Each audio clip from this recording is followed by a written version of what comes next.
ఆ నియోజకవర్గంలో అధికార పార్టీ వీక్, కానీ గ్రూపులు మాత్రం పీక్స్ లో ఉన్నాయట. ఈ గ్రూపుల గోలతో పార్టీకి నష్టం జరుగుతుందని కార్యకర్తలు మొత్తుకున్నా డోంట్ కేర్ అంటున్నారట ఆ నియోజకవర్గ ఇన్ఛార్జ్. నామినేటెడ్ పోస్టులను నియోజకవర్గ ఇన్ఛార్జ్ అమ్ముకుంటున్నారని సొంత పార్టీ నేతలే బహిరంగంగా రోడ్లపైకి వచ్చి నిరసన తెలిపారట. ఇంతకీ ఏదా నియోజకవర్గం, ఎవరా నేత?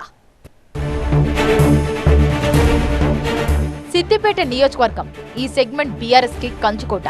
కేసీఆర్, హరీష్ రావులు ఇక్కడి నుంచి ఎమ్మెల్యేలుగా గెలిచారు. ఓ రకంగా చెప్పాలంటే తెలంగాణ రాజకీయాలను శాసించే నియోజకవర్గం ఇది. అలాంటి చోట అధికార పార్టీ అయిన కాంగ్రెస్ ఎలా ఉండకూడదో అచ్చు అలాగే ఉందట.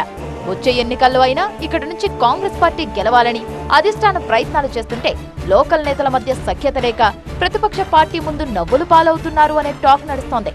సిద్దిపేట నియోజకవర్గ ఇన్ఛార్జిగా పూజల హరికృష్ణ ఎంట్రీ తర్వాత ఇక్కడ సీన్ మొత్తం రివర్స్ అయిందట. పూజల హరికృష్ణ వచ్చాక తమను అస్సలు పట్టించుకోవడం లేదని పలుమార్లు అధిష్టానానికి కాంగ్రెస్ సీనియర్ నేతలు ఫిర్యాదు చేశారట.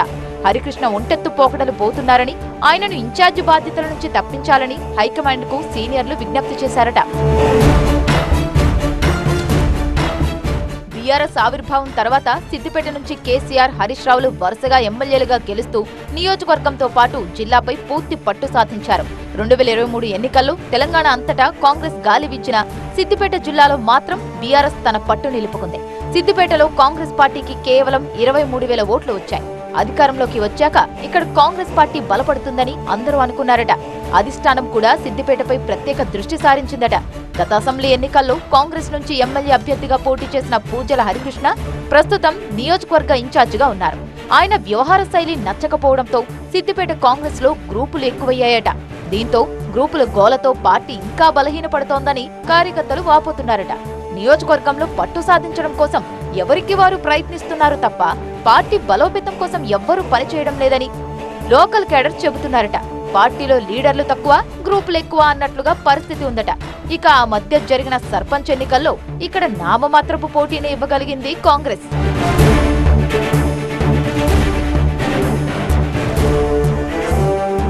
ఇక నామినేటెడ్ పోస్టుల వ్యవహారం నియోజకవర్గ కాంగ్రెస్ లో తీవ్ర కాకరేపిందట. సిద్దిపేట, నంగునూర్, చిన్నకోడూరు మార్కెట్ కమిటీల్లో నామినేటెడ్ పోస్టులకు అధికార పార్టీ నుంచి విపరీతమైన డిమాండ్ ఏర్పడిందట. ఇప్పటికే నంగునూర్, చిన్నకోడూరు మార్కెట్ కమిటీలకు చైర్మన్లను కాంగ్రెస్ పార్టీ ప్రకటించింది. దీంతో market committee chairman, vice chairman, డైరెక్టర్ల పదవుల పంపకాల విషయంలో కాంగ్రెస్ పార్టీలో విభేదాలు బహిర్గతమయ్యాయట. నామినేటెడ్ పోస్టులను నియోజకవర్గ ఇన్ఛార్జ్ పూజల హరికృష్ణ అమ్ముకుంటున్నారని కొందరు సొంత పార్టీ నాయకులే ఆరోపిస్తున్నారట. మార్కెట్ కమిటీ చైర్మన్, డైరెక్టర్ పోస్టులకు ఆయన రేటు కట్టి మరీ అమ్మేస్తున్నారని బహిరంగంగా ఆరోపిస్తున్నారట. నంగునూరు మండలంలో హరికృష్ణ ఫ్లెక్సీని దహనం చేసి ఆయనకు వ్యతిరేకంగా సొంత పార్టీ నేతలే నినాదాలు చేశారట. పార్టీ అధికారంలో లేకున్నా పనిచేసిన తమపై కేసులు పెడుతూ పదవులేమో కొత్త వారికి ఇస్తున్నారంటూ పూజలపై ఫైర్ అవుతున్నారట కాంగ్రెస్ సీనియర్ నేతలు. అయితే సిద్దిపేట మార్కెట్ కమిటీ చైర్మన్ పదవిని అధిష్టానం పెండింగ్ లో పెట్టిందట. సీనియర్ నేత ఇమాం ఈ పదవిని ఆశిస్తున్నారట. దీనికోసం ఇప్పటికే జిల్లా ఇన్ఛార్జ్ మంత్రితో పాటు అధిష్టానం పెద్దలను ఆయన కలిశారట. ఇమాం మొదటి నుంచి కాంగ్రెస్ పార్టీలో ఉన్నారు కాబట్టి అతడికే ఈ పదవి ఇవ్వాలని లోకల్ లీడర్లు కూడా జిల్లా ఇన్ఛార్జ్ మంత్రికి చెప్పారట. ఇప్పటికే Chinnakodur, Nangunur market committee chairman పదవులను అమ్ముకున్నట్టు సిద్దిపేట మార్కెట్ కమిటీ చైర్మన్ పదవిని కూడా అమ్ముకుంటే సిద్దిపేటలో కాంగ్రెస్ పార్టీకి తీవ్ర నష్టం జరుగుతుందని కేడర్ ఆందోళన చెందుతుందట.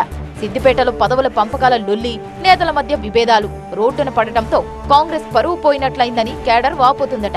అధిష్టానం ఇకనైనా కళ్లు తెరిచి పార్టీ కోసం పనిచేసిన వారికే పదవులిచ్చి నేతల మధ్య సమన్వయం కుదిరిస్తేనే సిద్దిపేటలో కాంగ్రెస్ బలపడే అవకాశం ఉందని, లేకుంటే పార్టీకి మరింత నష్టం తప్పదంటున్నాయట హస్తం పార్టీ వర్గాలు.